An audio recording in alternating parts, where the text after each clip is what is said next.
Mesdames et messieurs, chers téléspectateurs de BM Télévision, vous êtes bel et bien branchés sur votre chaîne de prédilection qui prône notamment l'économie ainsi que tout ce qui touche à la population congolaise. Comme vous le savez, le mois de mars oblige, c'est ce qui nous impose aujourd'hui à recevoir pour vous sur ces plateaux une dame entrepreneur qui évolue dans le secteur de la fabrication du savon naturel, traitant, embellissant, hydratant, rajeunissant pour tout type de peau. Elle s'appelle Bernadette Kamango.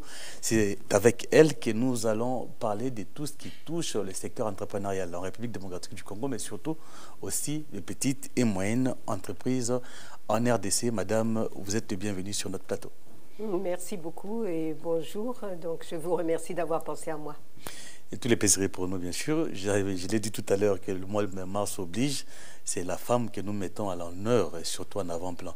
Et on vous a présenté comme entrepreneur. Vous œuvrez depuis plusieurs années dans les petites et moyennes entreprises en RDC. Et vous fabriquez du savon hydratant, embellissant pour tout type de peau. Qu'est-ce que nous avons oublié de dire vous concernant à ce sujet?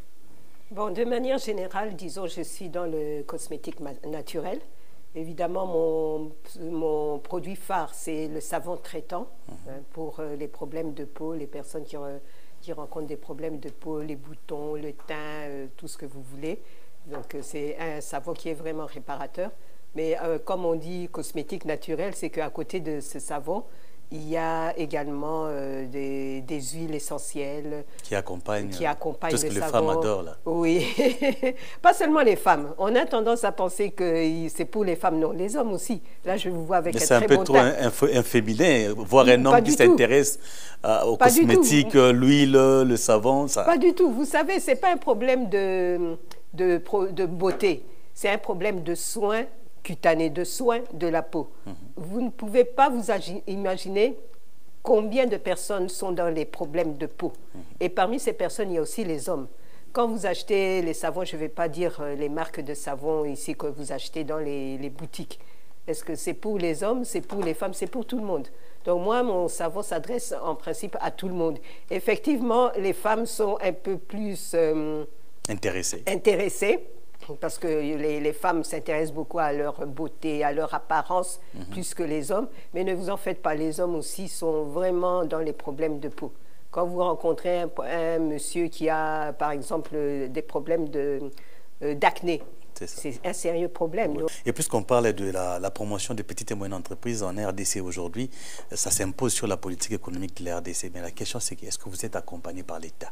C'est ce que vous faites?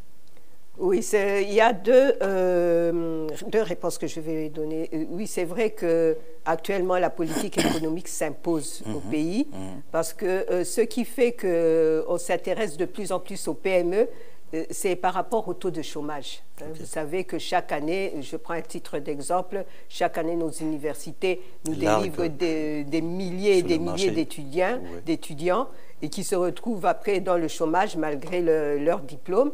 Et c'est pourquoi on incite de plus en plus, on s'intéresse beaucoup plus aux jeunes pour les inciter à ouvrir leurs entreprises. Exactement. Parce que quand vous créez une entreprise, vous créez aussi l'emploi. Et c'est une manière aussi d'avoir directement du travail au lieu de ce que moi j'appelle d'écrire j'ai l'honneur, ce que moi maintenant j'ai l'habitude de dire j'ai l'horreur, parce que vous allez écrire, vous n'aurez jamais des réponses, mais quand vous créez votre propre entreprise, ça vous permet justement de subvenir d'abord à votre prise en charge et puis aussi de créer l'emploi autour de vous. Mais les difficultés, mais non, la difficulté, bon, maintenant, ça dépend de comment vous vous positionnez. C'est vrai qu'il y a toujours des difficultés. La première difficulté auquel les gens pensent, c'est où est-ce que je vais trouver le financement pour démarrer l'entreprise. Je crois que la première des difficultés se situe au niveau du démarrage. Mais il y a moyen de faire l'autodémarrage. Et c'est ce que peu de personnes savent. Quand vous faites l'autodémarrage, moi, par exemple, j'ai fait l'autodémarrage. Je vous ai dit que j'ai débuté mon entreprise en pleine période de Covid. C'est ça. Mais souvent, quand vous vous lancez dans l'entreprise, l'autodémarrage, dans cet autodémarrage, il est question de savoir répondre à un problème. Moi, le problème auquel je voulais répondre, c'était de soigner les peaux malades. Les peaux malades. Alors, Mon autodémarrage, eh bien, je me suis dit, bon, autour de nous, l'argent, il y a de l'argent autour de nous, même ici dans cette salle, dans ce studio, moi je vois, il y a beaucoup d'argent. Ah bon? Si je veux commencer mon entreprise, je vais commencer à... L'argent est autour de nous. Il y a beaucoup de peaux malades ici. Il y a beaucoup de peaux malades, mais justement pour trouver comment je vais commencer à fabriquer mon produit, il y a de l'argent, rien qu'ici, il y a de l'argent. Et même à la maison, vous avez votre propre argent. Par exemple, vous voulez débuter, il n'y a personne pour vous financer. Il y a peut-être un bel habit, une tenue de soirée qui traîne à la maison, parce que les soirées, ce n'est pas tous les jours. Vous récupérez ça, vous vendez. Si, par exemple, vous vendez même à 5 $, à 10 $, ça, avec ce 10 $, au lieu d'aller vous acheter des shawarma, des perruques, je ne sais pas, des nouvelles chemises, vous faites un petit sacrifice. Vous utilisez ça justement pour investir dans une activité génératrice de revenus. Quand, par exemple, vous vous dites, je peux investir pour, qu'est-ce que je peux dire, pour produire des sacs à main. Donc, vous essayez à partir de ça, même si vous commencez avec un sac, ce sac, quand vous le vendez, ça va vous donner de l'argent. Au lieu même le bénéfice au lieu de que consommer vous avez gagné, pour ne pas penser au lendemain, de consommer, non, vous réinvestissez, Exactement. vous réinvestissez sur un réinvestissement et ça vous permettra d'avoir de quoi démarrer. Donc, je pense que la première des difficultés, c'est le démarrage pour avoir ça. Mais du côté conformité aussi, parce que l'État, pour commencer, il faut avoir des documents. Le guichet unique pour la création des entreprises vous facilite la tâche aussi? Oui, oui, ça c'est, je peux dire même c'est obligatoire, hein, c'est indispensable, je ne dirais pas obligatoire, mais c'est indispensable si vous êtes ambitieux. C'est vraiment indispensable parce que ici en RDC, nous évoluons dans deux secteurs, le secteur informel et le secteur formel. C'est ça. La majorité des gens sont encore dans les secteurs informels. C'est-à-dire, ils travaillent dans leur coin, mais ils n'ont aucun document juridique. C'est quoi? C'est une manque de vision ou bien c'est tout simplement la peur de rencontrer l'autorité? Oui, parce que moi-même, j'ai commencé d'abord dans le secteur informel. Je me disais, oh non, si je vais dans le formel, j'aurai des tracasseries, patati patata. Mais à fur et à mesure de fréquenter les associations des femmes entrepreneurs qui vous expliquent, qui vous forment et tout ça, j'ai compris que l'important, c'était de quitter l'informel pour aller dans le formel. Et effectivement, quand j'ai obtenu mes documents juridiques, particulièrement, c'est le registre de commerce, donc ce qu'on appelle le RCCM, accompagné de l'identification nationale, numéro d'impôt, et puis tout le reste des documents. Je me suis rendu compte, mais maintenant, partout où je passe la tête haute. Okay. Je passe avec assurance parce que j'ai la crédibilité des gens. Les gens me font confiance parce qu'ils savent que je suis en ordre. Donc, partout où je peux passer, je peux leur montrer mes documents et leur rassurer que si vous voulez investir chez moi, si vous voulez m'accorder des fonds, voilà, j'ai quand même un numéro, je suis en ordre vis-à-vis de l'État. Mais si vous restez dans le secteur informel, les gens pourront essayer de vous financer, mais il n'y a aucune sécurité, que ce soit et de votre côté et de leur côté, pour qu'ils soient sûrs et certains que si moi je vous accorde ce financement-là, que vous n'allez pas fuir avec l'argent. Exactement. Donc c'est ça. Vous avez les cibles au dos, parce que de tous ces agents qui vous tracassent, parce qu'on connaît comment ça se passe aussi. Oui, il y a toujours, oui, malheureusement, on est dans un pays très fragile sur ce point-là. Les tracasseries ne manquent pas. Je crois que dans tout domaine, il y a toujours des tracasseries, mais dans le domaine du business ici au Congo, malheureusement, il y a beaucoup de tracasseries. Je pense qu'une personne qui est suffisamment informée, qui sait exactement quelles sont les réelles taxes, les taxes que je dois payer, ne peut pas se laisser attraper par tous ces agents clandestins qui viennent à la recherche du gain. Je pense que toute personne qui se lance dans l'entrepreneuriat, la première des choses qu'il doit faire, c'est chercher à être informé. Chercher à être informé, s'approcher justement des services étatiques. On est toujours frileux hein, quand on pense l'État. Rien que le mot État, ça commence à vous faire paniquer. Mais ne vous en faites pas, quand vous vous approchez effectivement des bureaux de l'État, vous trouverez des réponses. Vous trouverez des réponses parce que... Et des gens gentils qui vous aident facilement à s'épanouir. Vous aurez les informations. Ouais. Et surtout qu'actuellement, je peux dire le programme gouvernemental met un grand accent sur la promotion des entreprises. Exactement. Alors, nous avons des services publics ici qui existent, Anadec, et auprès desquels Anadec, FOGEC, ANAPI, que si vous faites cet effort de vous approcher auprès d'eux, vous aurez l'information. Ok. Au lieu d'écouter « Ah, balobiboy, balobiboy », parce qu'ici, la radio-trottoir fonctionne tellement bien qu'on préfère se fier à la radio-trottoir, mais l'information, il faut toujours aller la chercher à la source. Mais c'est quoi ces faibles niveaux d'exploitation du paiement en RDC? Qu'est-ce qui en est à la base? Le manque de capitaux, le manque de financement? Pourquoi il y a une faible taux d'exploitation en RDC? Bon, je crois que c'est d'abord le manque de financement, ça c'est vrai, ça c'est aussi un réel problème. Parce que, par exemple, quand vous allez auprès d'une banque pour demander un financement, je vous dis que c'est pas... un combat. C'est la mer à boire. Et nous qui sommes dans les associations des femmes entrepreneurs, on s'en plaint à chaque fois. C'est difficile de se tourner vers les banques et de dire, voilà, j'ai mon entreprise, j'ai mon activité, j'ai mon idée, est-ce que vous pouvez me financer? Évidemment, on va vous demander le planning business, parce que c'est avec ça que vous devez vous présenter. C'est ça. Mais pour que cette banque vous fasse confiance et vous donner un crédit, c'est vraiment la mer à boire, parce qu'une banque aussi a besoin des garanties. Exactement.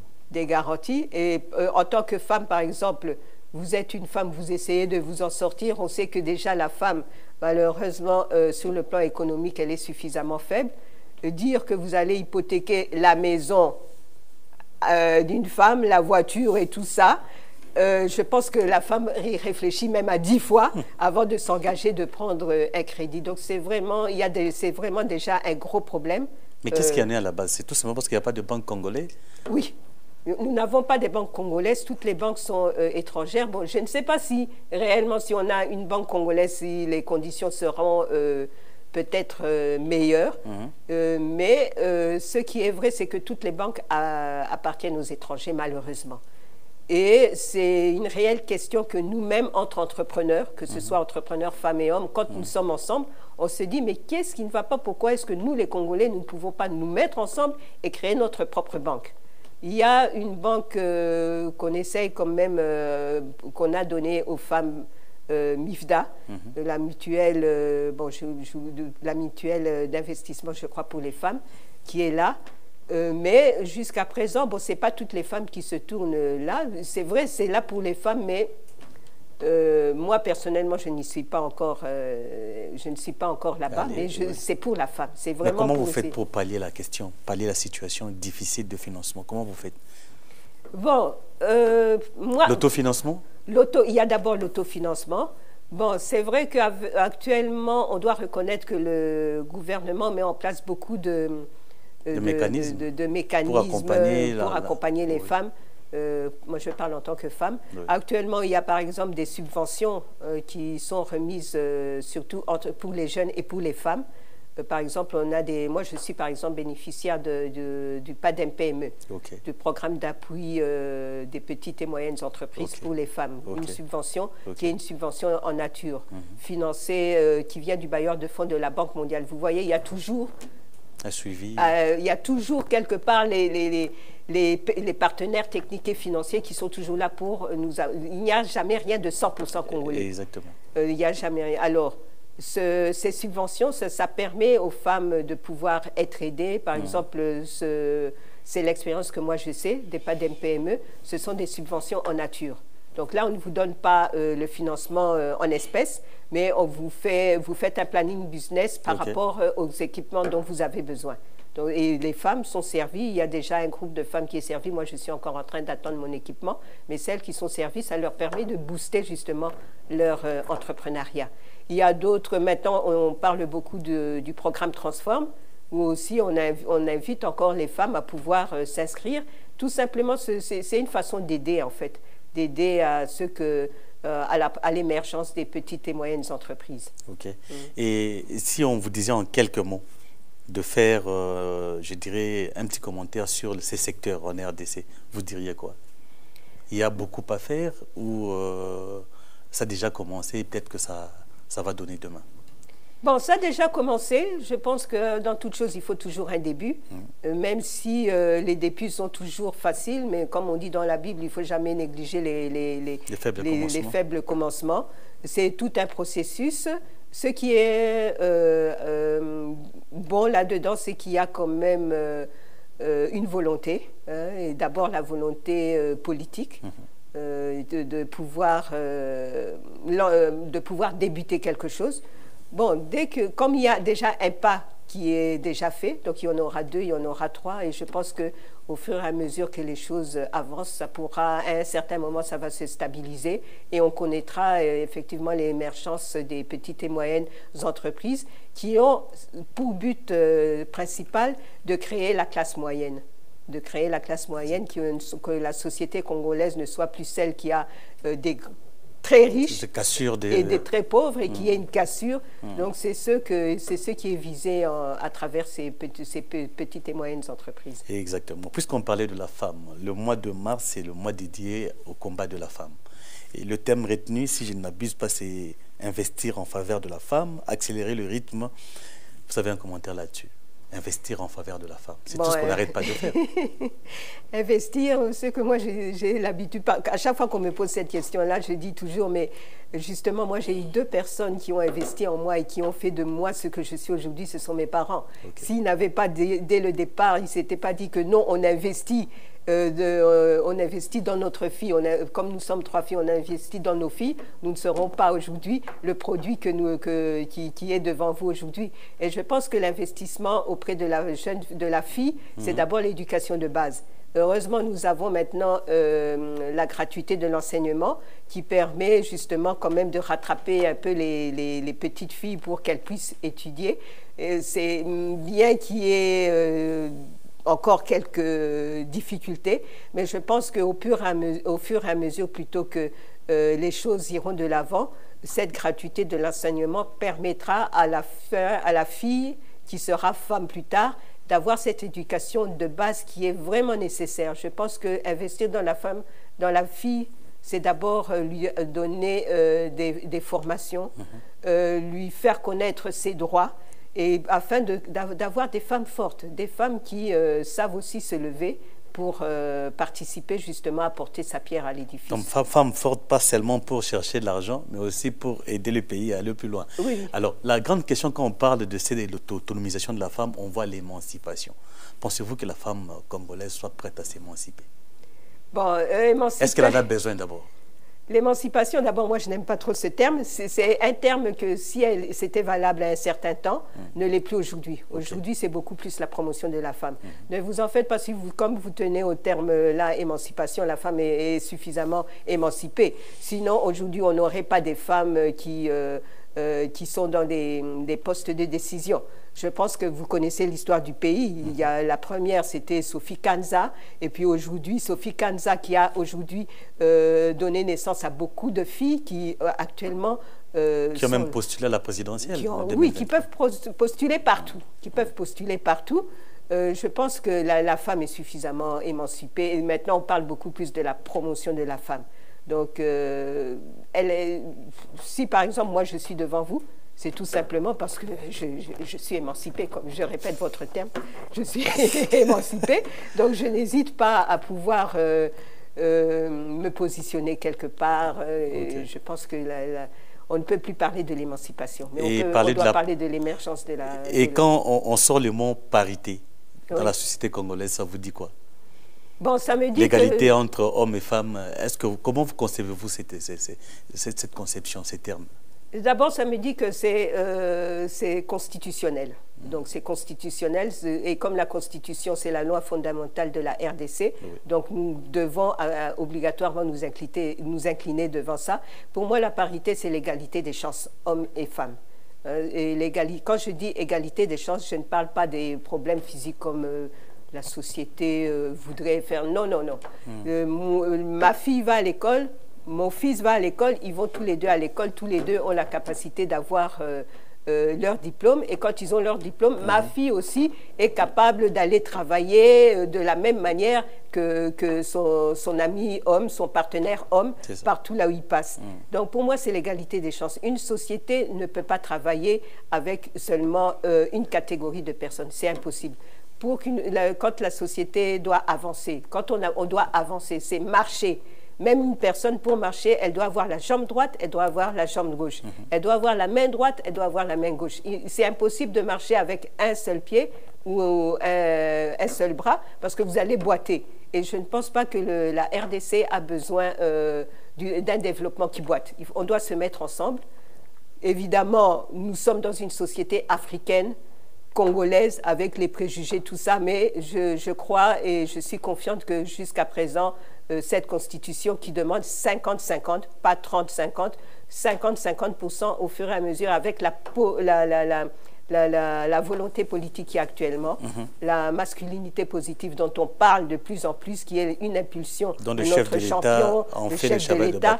Je crois que ça ira, nous sommes dans un processus. Mais pourquoi la femme congolaise a peur d'oser? Parce que vous avez pratiquement un quota de 30% accordé par la Constitution. On ne voit pas des institutions. Bientôt là, il y aura l'élection de gouverneur le 7 avril. On n'a vu aucune candidate gouverneur dans la ville de Kinshasa. C'est pas 30%, c'est 50-50. Parité, c'est 50-50. Oui, c'est 50-50.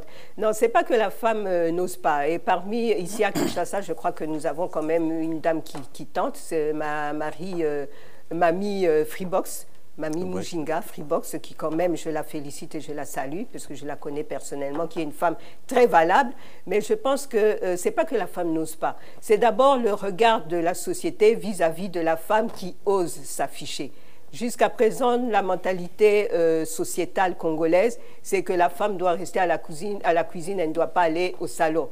La cuisine, le salon, c'est là où on prend la décision. On n'aime pas encore voir cette femme-là qui s'affiche. Et malheureusement, notre milieu politique, c'est encore un milieu où on doit se battre avec des coups de poing. Et on doit vraiment, il y a les coups bas, la politique congolaise, et comme une maman me disait, ah mais la politique c'est sale. Donc c'est l'image qui est renvoyée par rapport à la politique congolaise. Et c'est pourquoi il faut quand même féliciter ces dames-là qui osent, parce qu'il faut vraiment oser avoir la force, avoir justement cette autonomie mentale. Comprendre l'égalité des chances dont on parlait, qu'elles comprennent que non, si lui peut faire, moi aussi je peux. Et puis le deuxième problème, c'est le problème aussi économique de la femme, parce que quoi qu'on en dise, pour se positionner politiquement, il faut de l'argent. Moi, je ne sais pas si je peux le dire, moi je suis dans un parti politique dirigé par une femme. Je ne sais pas si je peux la citer ici. Il n'y a pas de problème. C'est son Excellence, la gouverneure Aïe Fifi Masuka. C'est une femme, mais vous voyez les résultats qu'elle donne. Et pourquoi est-ce qu'elle a osé? Donc, essayez de voir le parcours de cette dame, vous verrez que ce n'est pas qu'elle s'est battue, non, c'est parce que déjà mentalement, elle s'est autonomisée. Donc, c'est d'abord le mental de la femme, et puis la mentalité congolaise qui veut toujours que la femme... Et puis, on est dans une société sexiste, vraiment sexiste, quand une femme veut faire quelque chose, c'est toujours « Ah, Zabilo Kwabasi », donc tout est pris à dérision. On ne valorise pas encore les efforts de la femme. Et la femme... On sort des élections. Mais on vous félicite, puisque j'allais en arriver. Vous avez postulé ici à Kinshasa. C'était une belle expérience pour vous. Comment vous pouvez partager ça avec d'autres femmes qui n'ont pas peut-être osé par crainte que les autres parlent mal d'eux? Non, c'est-à-dire que oui, les femmes n'ont pas osé. C'est comme je dis, l'image de la politique congolaise, elle a une très mauvaise image. Et c'était quoi votre expérience? Comment vous avez découvert ce monde? Elle est vraiment sale? Bon, pour moi, je dirais que les gens qui disent qu'elle est sale, ça sera sale pour eux. Mais pour moi, si vous voulez rester propre, vous pouvez vous engager, vous allez rester totalement propre. Pour moi, ça a été une expérience, bon, même si on n'a pas eu les résultats escomptés, mais ça a été une expérience puisque ça m'a permis de comprendre que la femme peut faire quelque chose dans le pays. Ne vous en faites pas, pour ces élections de 2023, il y a beaucoup de femmes qui ont postulé. Et surtout avec ce système de seuil où on a ramassé les femmes pour justement atteindre le seuil. Mais ces femmes n'ont pas été accompagnées dans les différents partis. On n'a pas ramassé, on a choisi. On les a ramassés, on n'a pas choisi, ne vous en faites pas. Nous, on appelle ça du ramassage. Parce pour faire du remplissage et puis combler le vide. Remplissage, combler le vide. Et puis au moment des élections, pendant la campagne électorale, allez, débrouillez-vous. Il n'y a pas vraiment eu cet accompagnement. Mais nous félicitons quand même ces femmes qui ont pu être élues. Et nous espérons qu'elles seront là, même si... vous voyez, quand on est dans la minorité, 61 femmes au sein du Parlement, ça, on peut dire, ah, Bazabassi, donc elles ne vont rien faire. Ne vous en faites pas. Même une minorité peut faire fortement entendre sa voix. Nous sommes pratiquement à la fin de cette émission, Madame Bernadette Kamango. C'était un honneur de vous recevoir, de partager cette expérience avec vous, de ce que vous êtes, ce que vous faites. Mais c'est quoi le message que vous lancez à toutes les femmes qui vous suivent d'ici et d'ailleurs? Bon, à toutes les femmes qui me suivent, moi je pense que la femme est là, la femme congolaise est là, qu'elle ne doit pas se décourager, qu'elle ne doit pas tendre l'oreille à tous les discours sexistes, machos, tout simplement qui sont là pour la décourager dans ses efforts, qu'elle doit toujours rester la tête haute, parce que vous savez, les femmes travaillent beaucoup. Si vous voyez toutes les associations des femmes qui sont là justement pour essayer de faire quelque chose, c'est déjà la preuve que la femme travaille. Et je pense que de plus en plus, que cette masculinité positive qui est prônée par le chef de l'État puisse vraiment être effectif, que maintenant que l'accompagnement des hommes auprès des femmes puisse être totalement positif. Et vous avez un message par rapport à votre secteur, l'entrepreneuriat, un message à lancer aux autorités, les difficultés que vous rencontrez et ce que vous aimeriez que ça change? Oui, bon, l'accompagnement, bon, d'abord, je dois quand même reconnaître qu'il y a un certain accompagnement par rapport à ce qui était précédemment. La plainte que je reçois ces derniers temps, moi, quand j'ai créé mon entreprise, au niveau du guichet unique, j'avais eu tous mes documents en 3 jours. Mais il semble qu'actuellement... C'est une réalité. Oui, moi, à l'époque, oui. En principe, selon, quand vous allez au guichet unique, pour créer votre entreprise, c'est 3 jours. Okay. Mais actuellement, je reçois beaucoup de plaintes, que ce soit des hommes et des jeunes, et surtout des femmes, que maintenant, ça devient impossible d'obtenir les documents. Okay. Alors moi, je pense que je vais faire mon petit plaidoyer en demandant à ce que les différentes autorités compétentes, qu'ils essaient un peu de voir ce qui se passe dans l'obtention de la création des entreprises. Parce que si on ne crée pas les entreprises, ça sera encore...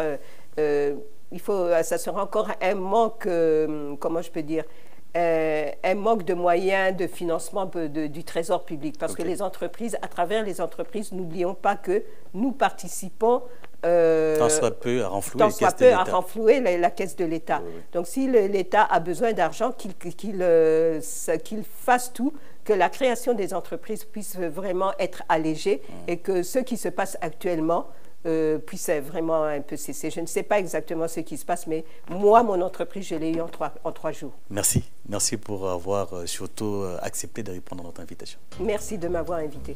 Mesdames et messieurs, vous avez compris votre numéro d'économie et société sur BMTV touche à sa fin. Merci à vous de nous avoir suivis et surtout n'oubliez pas de liker sur votre chaîne YouTube. On se retrouve la semaine prochaine pour une nouvelle émission. Au revoir.